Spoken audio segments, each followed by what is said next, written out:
Hi ಎಲ್ರಿಗೂ ನಮಸ್ಕಾರ.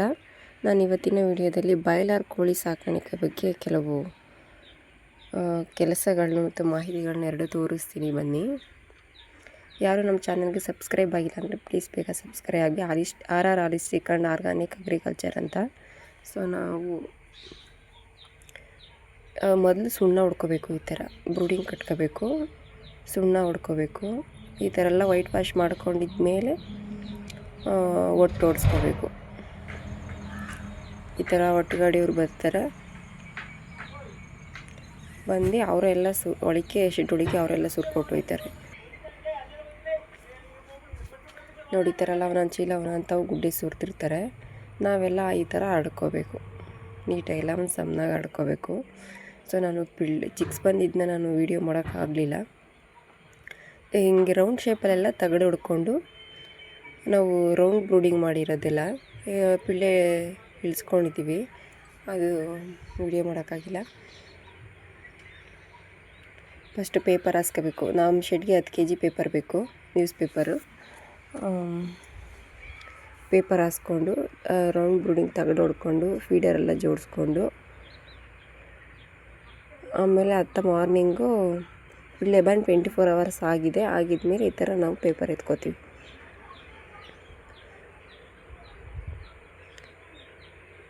ನಾವು ಪೂರ್ತಿ ಪೇಪರ್ ಮೇಲೆ ಏನಿರುತ್ತೆ ಒಟ್ಟು ಮತ್ತು ಫೀಡು ಮೋಷನ್ನು ಎಲ್ಲ ಸೇರಿಸಿ ಸಮೇತ ಎತ್ಕೊಂಡ್ಬಿಡ್ತೀವಿ. ಅದರೊಳಗೆ ಉದುರಿಸಲ್ಲ. ಸೊ ಅದರಿಂದ ಏನಾಗುತ್ತೆ, ಅಮೋನಿಯಾ ಸ್ಟಾರ್ಟ್ ಆಗಿಬಿಡುತ್ತೆ ಅಂತ ಹೇಳ್ಬಿಟ್ಟು ಅದನ್ನು ಪೂರ್ತಿ ಎಲ್ಲ ಎತ್ಕೊಂಡು ಚೀಲಕ್ಕೆ ಹಾಕೊಂಡು ಆಚೆ ಎಸಿತೀವಿ.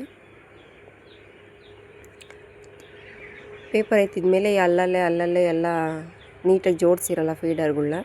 ಸೊ ಅದಕ್ಕೆ ಸ್ಟ್ಯಾಂಡ್ ಹಾಕ್ಬಿಟ್ಟು ಜೋಡಿಸ್ತಿದ್ದೀವಿ. ನಾವು ಪಿಳ್ಳೆ ಬಂದಿದ್ದ ಸ್ಟ್ಯಾಂಡ್ ಹಾಕಿರಲ್ಲ, ಹಾಗೆ ಇಟ್ಟಿರ್ತೀವಿ. ಆಮೇಲೆ ಎಲ್ಲ ಅದರೊಳಗೆ ಒಟ್ಟು ತುಂಬಿಡುತ್ತೆ ಅಂತ ಹೇಳ್ಬಿಟ್ಟು ಈ ಥರ ಎಲ್ಲ ನೀಟಾಗಿ ಸ್ಟ್ಯಾಂಡ್ ಹಾಕಿ ಜೋಡಿಸ್ತೀವಿ.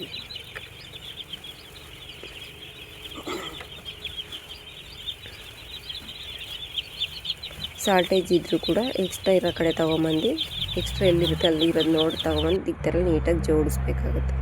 ನೋಡಿ, ನಾವು ಪೂರ್ತಿ ಎಲ್ಲ ರೌಂಡ್ ಬ್ರೂಡಿಂಗ್ ಮಾಡಿರೋದು. ರೌಂಡ್ ಬ್ರೂಡಿಂಗ್ ಮಾಡೋದ್ರಿಂದ ಏನಪ್ಪ ಅಂದರೆ ಪಿಳ್ಳೆ ಅಡ್ಲಿಂಗ್ ಆಗೋಲ್ಲ. ಸೊ ಎಲ್ಲ ಒಂದೇ ತವೆ ಮೂಲೆಗೆ ಹೋಗಿ ಕುತ್ಕೊಳ್ಳಲ್ಲ,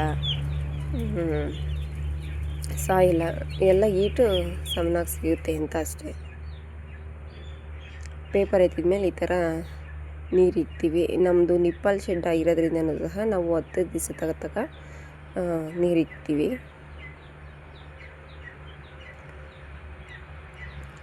ಹತ್ತು ದಿವಸ ತಗ ನೀರು ಇಕ್ಕಿದ್ರೆ ಏನಾಗುತ್ತೆ, ಪಿಳ್ಳೆ ಚೆನ್ನಾಗಿ ಗ್ರೋತ್ ಬರುತ್ತೆ.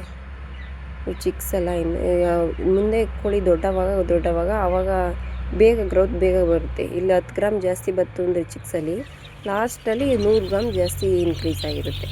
ಸೊ ನಾವು ಚಿಕ್ಸಲ್ಲಿ ಎಷ್ಟು ಚೆನ್ನಾಗಿ ಸಾಕ್ತೀವೋ ಅಷ್ಟು ಒಳ್ಳೆಯದು. ನಾವು 10 ದಿವಸವರೆಗೂ ಇಪ್ಪಲ್ಲಿದ್ದರೂ ಸಹ ಡಿಂಕರಲ್ಲಿ ನೀರು ಇಕ್ತೀವಿ.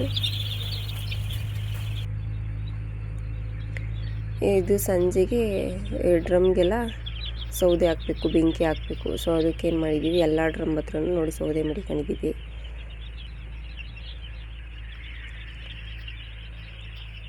ಎಲ್ಲ ಡ್ರಮ್ ಹತ್ರನೂ ಸೌದೆ ಇಟ್ಕೊಂಡು ನೈಟ್ 10 ಗಂಟೆಗೆ ಟೈಮಲ್ಲಿ ನಾವು ಈ ಥರ ಸಣ್ಣವು ತಗೊಂಬಂದು ಇವ್ರ ಮನೆಯವರು ಹಿಂಗೆ ಹಚ್ಚಾಕ್ತೀವಿ. ಫಸ್ಟು ಮೊದಲು ಸಣ್ಣವು ಹಾಕ್ತಿದ್ದಾರೆ, ಅದಕ್ಕೆ ಡೀಸೆಲ್ ಹಾಕಿ ಹಚ್ಚಾಕ್ತಾಯಿದ್ದಾರೆ.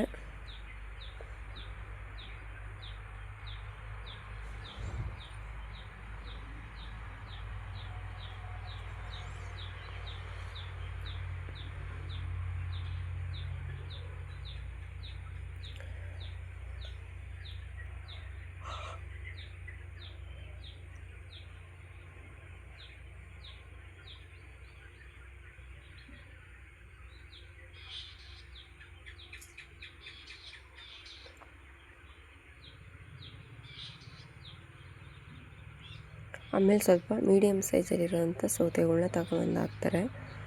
ಅದು ಸಣ್ಣವು ಹುರಿದು ಆಮೇಲೆ ಮೀಡಿಯಮ್ ಸೈಜು ಸೌದೆ ಉರಿಯುತ್ತೆ. ನಂತರ ಆಮೇಲೆ ತಿರ್ಗಾ ದಪ್ಪು ತಗೊಂಬಂದು ಹಾಕ್ತಾರೆ.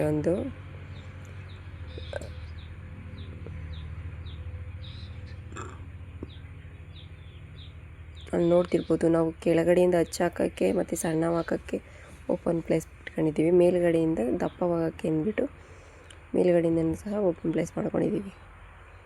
ಈ ಥರ ಡ್ರಮ್ಗಳನ್ನ ಹಚ್ಚಾಕಬೇಕು ನೈಟ್ ಹೊತ್ತು. ಬೆಳಗ್ಗೆ ಹೊತ್ತು ಚಳಿ ಇತ್ತು, ಮಳೆ ಇತ್ತು ಅಂದರೂ ಸಹ ಬೆಳಗ್ಗೆ ಹೊತ್ತು ಚಿಕ್ಸ್ ಬಂದು 3 ಡೇಸ್ವರೆಗೂ ಸಹ ಬೆಳಗ್ಗೆ ನೈಟು ಸಂಜೆ ಗ್ಯಾಪ್ ಕೊಡ್ದಂಗೆ ಹೀಟ್ ಶಾಖ ಕೊಡ್ತಾನೆ ಇರಬೇಕಾಗುತ್ತೆ. ನೋಡಿ ಈ ಥರ ಎಲ್ಲ ಡ್ರಮ್ಮು ಸಹ ಹಿಂಗೆ ಹಚ್ಚಾಕ್ತೀವಿ.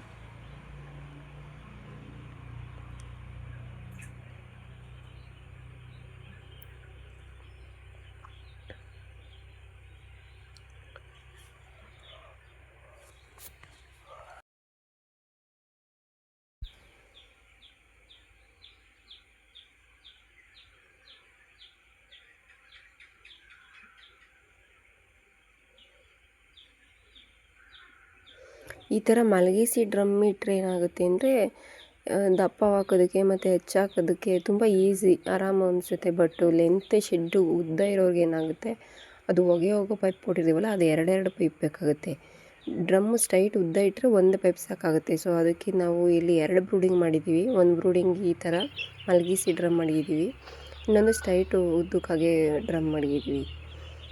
ಯಾವ ಥರ ಆದರೂ ಮಾಡ್ಕೋಬೋದು, ನಮಗೆ ಯಾವ ಥರ ಈಸಿ ಆಗುತ್ತೆ, ಕಂಫರ್ಟ್ ಆಗುತ್ತೆ ಆ ಥರ ಮಾಡ್ಕೋಬೇಕಾಗುತ್ತೆ ಅಷ್ಟೇ.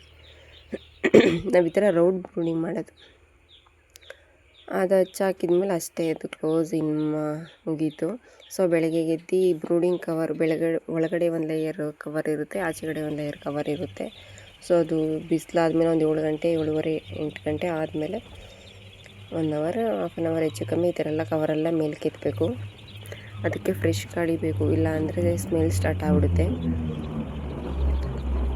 ಇಲ್ಲಿ ಚಿಕ್ಸ್ ಗ್ರೋತ್ ಚೆನ್ನಾಗಾಗಲ್ಲ. ಈ ಥರ 2 ಸೈಡು ಬ್ರೂಡಿಂಗ್ ಕವರೆಲ್ಲ ಮೇಲೆ ಕೆತ್ತಬೇಕು. ಆಮೇಲೆ ಆಚೆ ಸೈಡ್ ಒಂದು ಕವರ್ ಇರುತ್ತೆ, ಅದರಿಂದ ಅದು ಓಪನ್ ಮಾಡಿದ್ರೆ ಆಚೆ ಇರೋ ಗಾಳಿ ಎಲ್ಲ ಫ್ರೆಶ್ ಗಾಳಿ ಒಳಗೆ ಬರುತ್ತೆ. ಒಳಗಡೆ ಏನೇ ಸ್ಮೆಲ್ ಇದ್ದರೂ ಸಹ ಎಲ್ಲ ಆಚೆ ಹೋಗುತ್ತೆ.